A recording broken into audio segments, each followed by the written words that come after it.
Good afternoon guys. Ngayon tanghali, eto nakikita nyo, ayan. Nanganak na naman yung ating hamster. 6 na piraso uli yung anak niya. Yung malalaki nilipat ko na rito sa kabila. Ayan. 6 na piraso yan. Tapos sinama ko yung tatay. Medyo maano lang yung ano nila, balahibo, kasi lagi silang nababasa. Hindi ko kasi na pag bibila natin sila nung drinking na feeder, yung maliit. Kasi pagka sa sila, naglulublob sila sa tubig kaya ayan maano yung balahibo. So ayan, hiniwalay muna natin itong nanay, tsaka yung dito natin lalagay, hiniwalay muna natin sila. Pero lalagyan natin yung kabila ng konting kusot. Itong natin para meron sila mapaglalaroan. Lagyan natin ang konti. Tuwa sila dyan.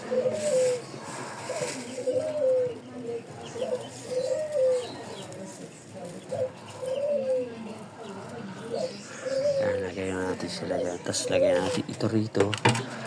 Iwalay natin ito muna si Mami tsaka yung kanyang mga bagong anak. Lagyan muna natin dyan. Tapos lagyan na natin ang pakain na dito si Mami. Yo. Natin. Pakainan.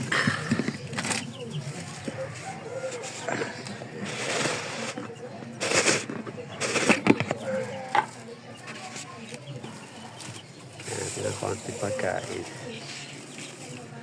Yan si Mami. Yan.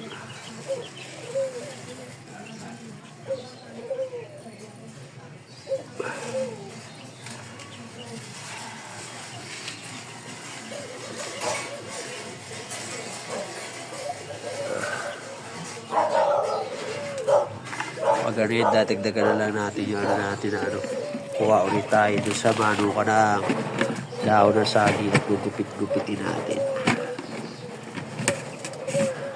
Para may sila, tagu-taguan.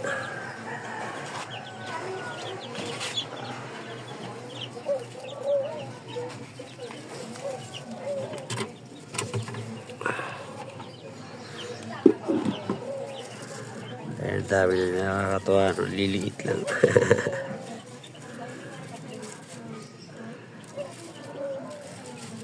Bilis talaga nila dumami kung hindi mo kokontrol itong mga ng daga.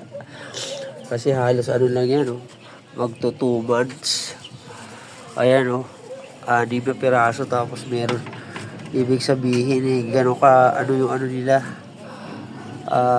productivity rate nila na tinatawag. So ayan, bayaan lang natin sila dyan. Ayan, pagka update ko kayo uli dyan sa natin, dyan sa mga hamster natin na ang bilis dumami. Kailangan muna natin dyan sila, pagpapatungin lang natin.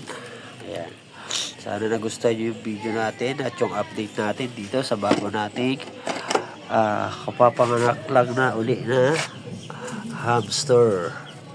Ayan, so maraming salamat sa panonood guys. Thank you for watching. God bless at happy breeding.